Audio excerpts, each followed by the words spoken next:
Hello दोस्तों, कैसे हैं आप सब। हमारी आज की कहानी का नाम है अब मुझसे कुछ मत पूछना। अरे बहू, ये क्या छौंक दिया। धसक उठ रही है। माँ जी, कोफ्ते बना रही हूँ। लेकिन मैंने तो कोफ्ते बनाने के लिए नहीं कहा। वो माँ जी, आप लेटी हुई थी तो मैंने सोचा अपनी मर्जी से ही सब्जी बना लेती हूँ।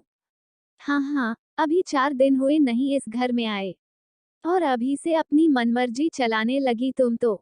एक हमारा जमाना था, अपनी सास से बगैर पूछे कभी चाय भी नहीं बनाई। मधु जी का पारा 7वें आसमान पर था। नीरू की शादी को 15 दिन हो गए थे। धीरे धीरे उसने घर के काम की जिम्मेदारी अपने ऊपर लेनी शुरू कर दी, क्योंकि घर का काम तो घर की बहू को करना ही पड़ता है। पहले 2-4 दिन तो सासू माँ खुद ही रसोई में खड़े होकर उसे समझाती रहती थी कि क्या बनाना है और कैसे बनाना है। नीरू ने सोचा चलो मैं नई नई हूँ तो अच्छा है, सबकी पसंद नापसंद समझ में आ जाएगी। लेकिन उसे ये पता नहीं था कि हमेशा सासू माँ की इजाजत लेकर ही कोई भी काम करना पड़ेगा। मायके में तो भाभी खुद ही रोज खाना बनाती थी। मम्मी ने तो उन्हें कभी नहीं बताया कि क्या बनाए क्या नहीं। दूसरे दिन सर्फ के डब्बे को खाली देखकर नाराज होने लगी। 10 दिन पहले ही डब्बा भरा था, इतनी जल्दी खाली भी कर दिया। अब सर्दियों में इतने कपड़े होते हैं धोने के लिए, इसलिए रोज मशीन लगानी पड़ती है, तो सर्फ तो लगेगा ही ना।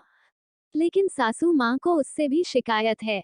एक दिन नीरू की सास अपनी बहन से फोन पर बातें कर रही थी, तो नीरू ने उन दोनों की बातें सुन ली।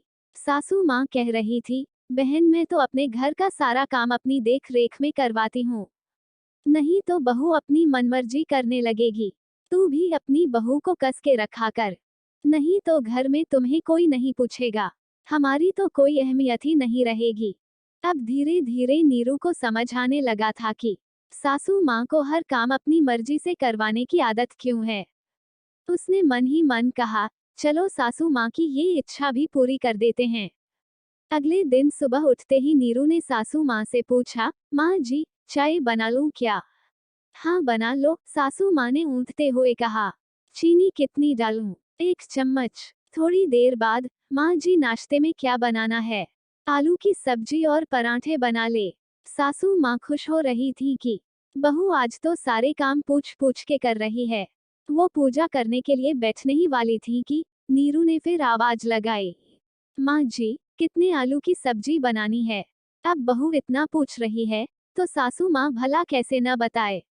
उन्हें रसोई में जाना ही पड़ा।